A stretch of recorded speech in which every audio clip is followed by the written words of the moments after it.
Policiais jogaram uma mulher negra algemada do helicóptero, mas depois descobriram que oficiais armados não precisam de paraquedas para criar o inferno.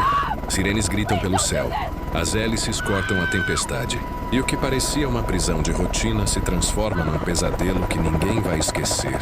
Ela está caindo, traída, algemada e indefesa. Mas naquele único segundo antes de atingir o chão, o mundo está prestes a descobrir quem ela realmente é. Isso não é apenas uma queda. É o despertar da fúria, coragem e redenção. Inscreva-se agora porque o que acontece a seguir vai te deixar sem fôlego. A chuva martelava a fuselagem como tiros de metralhadora, enquanto o helicóptero de transporte rasgava a tempestade da meia-noite. Uma fera de metal lutando acima do mar. Capitã Maya Reeves, antes a piloto de combate mais condecorada de sua divisão, agora sentava amarrada nos joelhos e pulsos, seu uniforme encharcado, sua mente revivendo a traição frame por frame. Os homens ao redor dela, agentes com quem ela tinha voado, rido, confiado sua vida, se recusavam a olhar nos olhos dela. Eles eram fantasmas agora, vazios de culpa e ordens que não entendiam. Relâmpagos sangravam pelas nuvens, pintando seus rostos de branco por um instante, antes de mergulhar tudo de volta na sombra. Uma missão que deu errado, eles disseram. Um relatório fabricado, assinaturas falsificadas, evidências apagadas. Maya tinha descoberto demais. Nomes de oficiais vendendo planos de voo militares para senhores da guerra privados. Uma trilha que levava direto ao homem sentado na frente dela agora. Ela queria gritar, rasgar a tempestade com sua voz, mas guardou seu fôlego. Cada batida do coração era um cálculo. A trava da porta bateu aberta, deixando o céu explodir dentro da cabine. Um rugido de vento e chuva tão violento que afogou o som do medo deles. Você nunca deveria ter visto tanto, capitã, disse o comandante, forçando-a em direção à borda. Ela o encarou sem piscar, lembrando dos rostos dos soldados que ela tinha resgatado de destroços em chamas. Os votos que ela fez de proteger todos eles, até esses covardes que estavam prestes a matá-la. O horizonte inclinou, o oceano brilhando prateado lá embaixo. Eles empurraram, a gravidade a agarrou. Por um segundo infinito, ela estava sem peso. Emoldurada por relâmpagos, seu reflexo se contorcendo em 1000 gotas de chuva. O pânico deveria tê-la tomado. Mas em vez disso, ela sentiu clareza. O tipo que vem quando tudo o que você era é arrancado. Ela encolheu as pernas, lutou contra as algemas, jogou o ombro para baixo para pegar o vento, só o suficiente para mudar seu ângulo de descida. A chuva ardia como balas, o ar rasgava seus pulmões, e ainda assim uma calma feroz floresceu dentro do peito dela. Ela tinha treinado em simulações de queda livre, mas isso era sobrevivência pura. O helicóptero se tornou uma sombra encolhendo acima, seu farol vermelho pulsando como um coração sumindo na distância. Eles pensaram que ela tinha ido embora. Eles pensaram que o oceano engolaria a verdade junto com ela. Mas Maya Reeves não tinha intenção de morrer anônima. Sob a tempestade, ela viu o fraco brilho das luzes de um barco pesqueiro. Virou seu corpo com precisão de soldado e atingiu a água como uma lâmina. A dor detonou através de suas costelas. A escuridão enxameou, mas sua mente se agarrou a uma promessa. Ela iria se erguer novamente. As ondas se fecharam sobre ela. A tempestade a devorou. E naquela escuridão, um único pensamento queimou. Eu vou voltar. O mar era um pulmão de ferro que tentou segurá-la para sempre. Cada onda se dobrando sobre Maya Reeves como uma parede viva, esmagando o ar do peito dela enquanto a tempestade rugia acima. Ela derivou entre escuridão e memória. Flashes de luzes do cockpit, ordens gritadas através de estática, o som da voz do pai dela dizendo: nunca desista da altitude ou da esperança. Ela lutou em direção àquele som até que suas mãos bateram em metal. O casco de uma caixa de carga abandonada jogada pela tempestade. Seus pulsos ainda amarrados. Ela enganchou as algemas numa borda irregular e usou o impulso das ondas para quebrar um elo. O aço rasgando pele, mas devolvendo suas mãos. A dor não era nada novo. A dor era a prova de que ela ainda estava viva. Horas se borraram num amanhecer cinza. A tempestade enfraqueceu para a névoa, e ela viu uma costa marcada com penhascos, rocha negra pingando com luz da manhã. Ela nadou com a força que restava, se puxando para uma prateleira estreita de pedra onde desabou, tossindo sal e sangue, o mundo girando em tons de azul. O helicóptero tinha ido embora, mas seu eco assombrava o vento. Em algum lugar lá fora, os homens que a traíram já estariam escrevendo o relatório. Falha na missão, corpo não recuperado, caso encerrado. Ela sorriu, rachado e amargo, porque eles estavam certos sobre uma coisa. O corpo dela não foi recuperado. Ele tinha ressuscitado. Quando o sol queimou através da névoa, ela estava se movendo novamente, mancando pelos penhascos até encontrar um casebre de pescadores abandonado à ferrugem. Dentro, ela coletou uma faca, um rolo de arame, uma pistola de sinalizador sem sinalizadores e um kit de primeiros socorros rasgado. Ela costurou suas feridas com mãos trêmulas, sussurrando nomes. Os companheiros de esquadrão perdidos para a corrupção que ela descobriu. Os civis que seus comandantes descartaram como dano colateral. Cada nome era combustível. Ela construiu uma pequena fogueira e secou seu uniforme. Então forçou o rádio do casebre. Chiado estático, depois uma voz fraca. Um navio de suprimentos relatando falha no motor em algum lugar ao norte da posição dela. Perfeito. Ela montou um farol improvisado usando um espelho e a lente rachada da pistola de sinalizador para piscar Morse pela baía. Quando o navio chegou à vista naquela noite, ela sinalizou uma vez, duas vezes.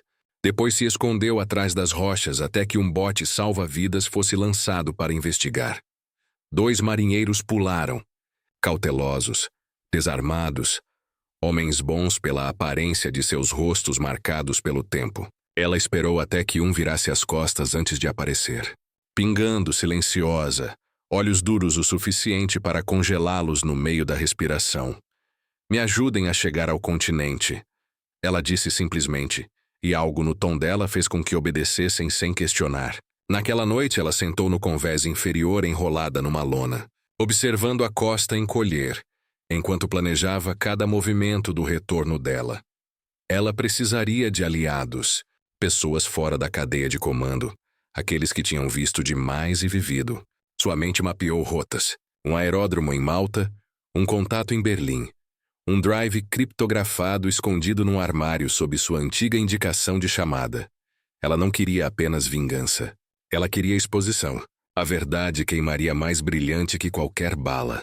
Enquanto o navio cortava águas mais calmas, ela fechou os olhos pela primeira vez em dias. Mas o sono não trouxe descanso. Apenas o zumbido das pás do rotor, o cheiro de chuva, e o voto de que ninguém que tivesse tocado naquela traição dormiria pacificamente de novo. Quando ela abriu os olhos, o amanhecer estava rompendo, dourado sobre azul infinito, e ela sussurrou para o horizonte. Eles pensam que enterraram um fantasma. Eu sou a tempestade que vem depois. O navio atracou sob um céu da cor de aço queimado, e quando a tripulação terminou de descarregar suas caixas, Maya Reeves já tinha ido embora, derretendo no labirinto da cidade portuária como fumaça. Ela se moveu por becos que fediam a diesel e chuva, seu casaco emprestado escondendo o uniforme rasgado embaixo, sua mente trabalhando através de cada variável, como um piloto lendo correntes de vento. Cada respiração era um cálculo. Ela precisava de provas, aliados e uma arma que pudesse voar além do alcance dos homens que tinham escrito seu atestado de óbito. Ela encontrou um telefone público que ainda funcionava e usou um ID roubado para contatar uma linha segura que não ligava há anos. Uma voz familiar atendeu, baixa, cansada e cheia de choque quando ela sussurrou seu nome. Maya, eles disseram que você estava morta. Eu sei. Preciso que você haja como se isso ainda fosse verdade. Silêncio. Depois uma expiração lenta e cuidadosa. Seu contato? Tenente Annika Joe. Tinha servido ao lado dela em logística secreta, o tipo de oficial que lembrava de tudo e não confiava em nada. Em poucas horas, Annika organizou o transporte para uma pista de pouso clandestina fora de Lisboa, onde um drone de vigilância desativado esperava num hangar sob registro falso. Maya, Passou o voo curvada no compartimento de carga, remontando um pequeno transmissor de peças coletadas, dedos se movendo por instinto, mesmo enquanto a exaustão puxava seus ossos. As luzes da cidade abaixo pareciam constelações da vida que ela perdeu. Pessoas normais com medos comuns, sem saber que guerras inteiras podiam depender de quais nomes desapareciam num arquivo. Quando aterrissaram, Anika a encontrou com um frasco de café e um olhar que continha tanto admiração quanto preocupação. Você poderia desaparecer, ela disse suavemente. Começar de novo. Maya balançou a cabeça. Não fui feita para desaparecer. Elas carregaram o banco de dados do drone, mapeando cada transferência criptografada ligada aos oficiais que a venderam. O que emergiu na tela fez Anika xingar em voz alta. Rastros bancários levando a empreiteiros de defesa e desses ao alto comando. A podridão ia mais alto do que qualquer uma tinha imaginado. Ao amanhecer, Maya tinha um plano: infiltrar a próxima cúpula de segurança em Genebra, onde os conspiradores estariam se encontrando sob cobertura diplomática. Ela caminharia entre eles invisível, gravaria cada palavra e transmitiria ao vivo para a imprensa antes que qualquer um pudesse silenciá-la novamente. Elas passaram 2 dias falsificando credenciais e reconstruindo a força dela. A primeira vez que Maya se olhou no espelho, mal se reconheceu. Cabelo curto cortado, etiquetas de ID falsas, os olhos firmes de uma mulher renascida no fogo. Na terceira noite, ela estava na pista ao lado do drone, vento rasgando sua jaqueta, observando o horizonte explodir com a primeira luz da manhã. Tem certeza que está pronta? Anika perguntou. Maya sorriu, pequeno e letal. Pronta acabou quando eles me jogaram daquele céu. Ela embarcou num jato fretado sob manifesto falso, desaparecendo mais uma vez nas nuvens que tinham tentado matá-la. Em algum lugar lá embaixo, seus inimigos riam em escritórios cheios de fumaça e poder, acreditando que a história da morte dela tinha sido escrita. Eles não sabiam que a autora estava voltando para editá-la com sangue e verdade.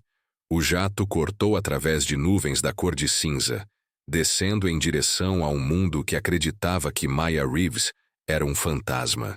Abaixo dela, Genebra brilhava como uma promessa e uma armadilha. Ela se moveu pelo aeroporto com a calma de alguém que não tinha mais nada a perder. Suas credenciais falsas escondidas dentro de um crachá diplomático que carregava o nome falso Helena Cade. Cada passo ecoava com o zumbido da missão que ela construiu do nada. Expor a corrupção que tinha consumido seu comando e fazer o mundo ouvir a verdade antes que os poderosos pudessem enterrá-la novamente. O hotel da cúpula erguia-se da beira do lago como uma fortaleza, de vidro cheia de guardas, políticos e empreiteiros usando sorrisos polidos que escondiam 1000 traições. Maya os estudou através de elevadores espelhados, seu reflexo se fragmentando a cada andar que ela passava. Quando as portas abriram para o nível da conferência, ela já estava usando um fone de ouvido ligado ao drone que Anika tinha lançado ao amanhecer. Suas câmeras minúsculas alimentavam-na com uma visão ao vivo do céu da cidade. Uma teia de movimento que transformou sua solidão em estratégia. Dentro do grande salão, lustres brilhavam como sóis capturados, e o ar cheirava a dinheiro e falsas alianças. Os homens que ordenaram sua morte estavam aqui. General Corson, Diretor Vale, Coronel Hughes, todos rindo sob um mural da paz mundial, enquanto assinavam contratos que trocavam vidas por lucro. O pulso de Maya diminuiu, sua mente cristalina. Ela se moveu para a estação de mídia que tinha hackeado naquela manhã. Inseriu um drive disfarçado como chip de tradutor e sussurrou um único comando: transmitir. Pelo salão, projetores piscaram. O feed do drone de Anika substituiu o logo da cúpula em todas as telas. Registros bancários, áudio de reuniões secretas, manifestos de voo ligando suas contas pessoais a remessas de armas ilegais. Vozes se ergueram, confusão se espalhando como fogo. Os olhos de Corson se viraram para Maya, reconhecimento despertando tarde demais. Ela ficou lá sem disfarce agora, crachá jogado de lado, seu olhar uma lâmina. Vocês me queriam silenciada, ela disse, sua voz carregando sobre os microfones como trovão carrega sobre montanhas. Vocês enterraram soldados, civis e verdade para construir seu império. Considerem isso a tempestade de vocês. Guardas correram para a frente, mas a multidão surgiu primeiro. Repórteres, delegados, assistentes, telefones gravando, transmitindo ao vivo antes que a segurança pudesse cortar o feed. Vale mergulhou para o console arrancando cabos. Mas o drone acima já tinha espelhado o sinal para redes globais. Ao redor do mundo, manchetes floresceram como explosões. Fraude militar exposta, oficial heroína viva. O pânico rachou a cúpula aberta. Maya se abaixou sob uma mesa, quando tiros eclodiram de um mercenário disfarçado de segurança. Vidro estilhaçou. Alarmes gritaram. Ela se moveu com a precisão do treinamento. Há muito enterrado, mas nunca esquecido. Rolando, desarmando, atacando. Um borrão de músculo e vontade. Quando a fumaça clareou, Corson estava sozinho perto da sacada, arma tremendo em sua mão. Você não entende, Reeves, ele sibilou. Estávamos protegendo interesses nacionais. Ela deu um passo mais perto, olhos trancados nos dele. Vocês estavam protegendo sua conta bancária. O holofote do drone cortou através do teto quebrado, banhando ambos em fogo branco, enquanto helicópteros da verdadeira aplicação da lei rugiam do lago. Pela primeira vez, Corson pareceu pequeno. Ele abaixou a arma, mas o orgulho o impediu de se render. Maya estendeu a mão, agarrando seu pulso, forçando a arma para longe. Depois a entregou aos oficiais que chegavam. A lei vai terminar o que a consciência não pôde, ela disse. Enquanto o arrastavam, flashes explodiram e ela se virou em direção ao vidro quebrado que se abria para o lago. A chuva começou a cair novamente, gentil desta vez, lavando poeira e sangue de suas mãos. A voz de Anika crepitou no fone de ouvido dela. Está feito. Você está viva em todo lugar. O mundo sabe. Maya exalou, seus ombros caindo sob o peso finalmente se levantando. Então talvez eles acreditem em justiça de novo. Ela sussurrou. A tempestade lá fora tinha se quebrado em luz do sol filtrando através do vapor. A cidade brilhando como algo renascido. Ela caminhou através do caos sem desafio. Passando as câmeras. Passando os homens gritando seu nome até alcançar o ar aberto. O lago se estendia diante dela, calmo e infinito. Ela se ajoelhou na beira, mergulhou sua mão na água e sentiu sua clareza fria ondular através de suas veias. Pela primeira vez desde a queda, ela não estava correndo, lutando ou sobrevivendo. Ela estava vivendo. Em algum lugar atrás dela, as sirenes desapareceram em aplausos ou talvez memória. Ela olhou para o céu que uma vez tentou matá-la e sorriu. Pequeno, mas real. Eles pensaram que me jogaram para fora do mundo, ela pensou. Mas tudo que eles fizeram foi me devolver o céu. E com isso, Maya Reeves, piloto, sobrevivente, soldado da verdade, ficou de pé, ombros quadrados para o vento, e caminhou para o horizonte brilhante que tinha esperado por ela, desde a noite em que ela caiu.